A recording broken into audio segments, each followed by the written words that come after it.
Now, let's dive deep into this big LGBTQ plus story for today. I'm Bonnie Builder, and let's corrupt South Florida and Florida. Budget cuts force Orlando's Kissimmee LGBT Center to close. 7 years after it first opened, the Kissimmee office of the Center Orlando, known to many as the LGBT plus Center, will soon close its doors. The center has served Central Florida's LGBTQ community since 1978. But Chief Executive Officer George Wallace told Orlando Weekly that federal funding cuts and rising operational costs left them with no choice but to restructure. Some of the financial support, including grant money from the Contigo Fund, had helped sustain the Kissimmee office until now. Wallace shared, quote, "For the past 7 years, this office has been operating as a safe haven for thousands of Osceola County residents. We are immensely proud of the impact we've had and the lives we've touched," end quote. The Kissimmee office opened in 2018, following the Pulse nightclub tragedy, where most victims were young, queer, and Latinx.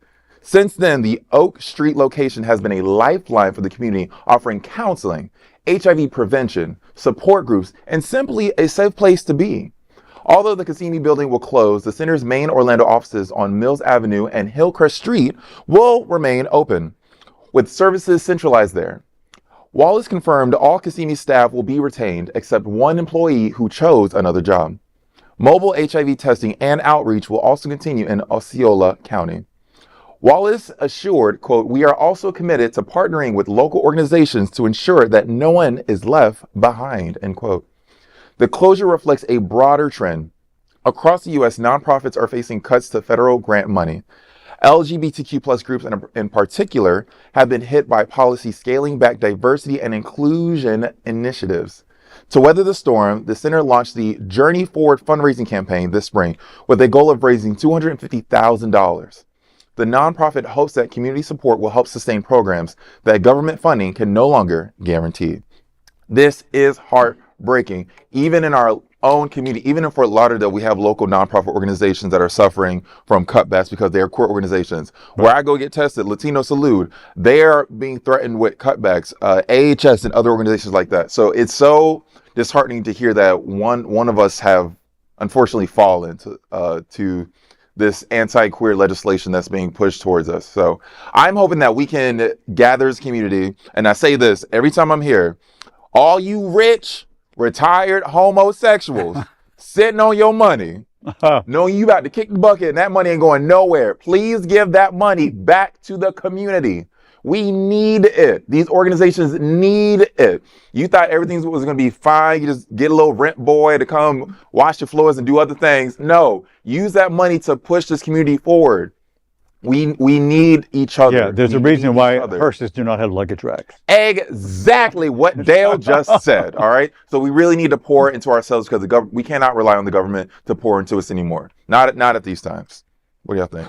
It's an absolute call to action. Absolutely. Mm-hmm. You know, supporting nonprofits across the board is definitely something, you know, to look into if you support LGBTQ plus issues. It happened to us too, you know, the state pulled money from the chorus. Mm-hmm. And, you know, we knew about this, you know, 2 years ago going into our season, you know, that we were starting to see the cuts. And so we had to reorganize. Even with the Biden administration? Yes, because, you know, as at that point, you know, we also were getting state money from the state. So more or less that was what was being affected from us at the time. But yeah, you know, we reorganized, we reimagined, we decided, you know, what we were doing isn't going to work. We had to prioritize. And, you know, I think we're starting to come through it a little bit better this time around. You know, I was worried about in terms of like sponsors, like who would be wanting to sponsor nonprofits and stuff. And I'm so happy to see that there are people and there are companies stepping up. So are the companies, I'm sorry, I'm not, yeah. I'm interrupting on purpose. Go ahead. Looking for sponsors. Right? Yeah. Like, what you do?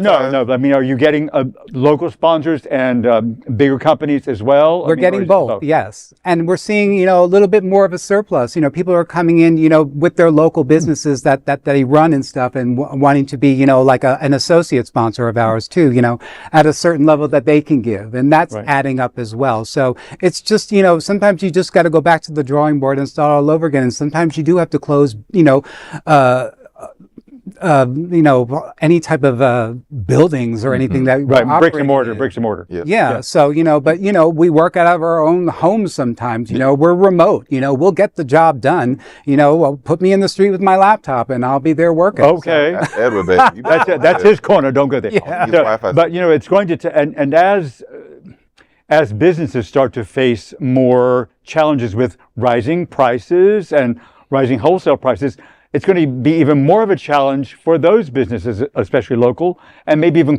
big corporations to step up and sponsor. So this is a continued call to action to be more creative and imaginative in what we're going to be doing.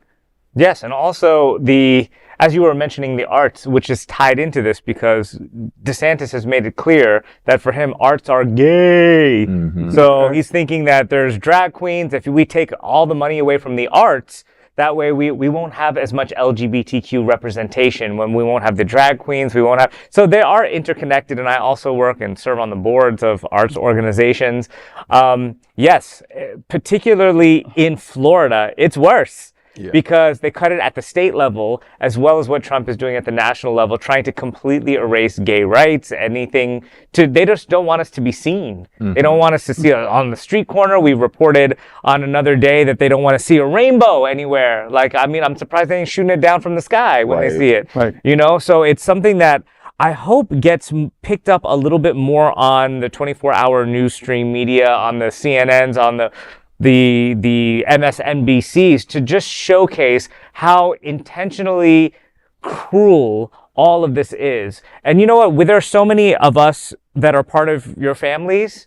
Every MAGA person got a gay person in their family. Right? Everybody got a gay person in their family. Mm-hmm. And even those MAGA people, they be sleeping with those on the side. Well, they're getting the ones getting the blowjobs on the side are really the most vile ones. Mm-hmm. The ones voting against us and playing around with those of us in the community, it's disgusting. Yeah, so, we need to make sure that the people who are just not really engaged in politics, that they hear of these stories and they see how intentionally cruel they're trying to be to help turn the tide and, talk to your representatives. Congress listens. What I have realized in the past few years is that when you protest, when you make a whole lot of ruckus, people like to say, "Oh, you're just a keyboard warrior," Social media makes a difference. Mm-hmm. The more you post, the more you embolden other people who are quiet to say, maybe I should post. If 20 of my friends are posting, maybe I should show some kind of solidarity. And, yesterday I was just happy, or 2 days ago, I was happy to see that Danielle Levine Cava in Miami reversed course and restored most of the funding back to the arts community. And I made a post about it in social media about how it works.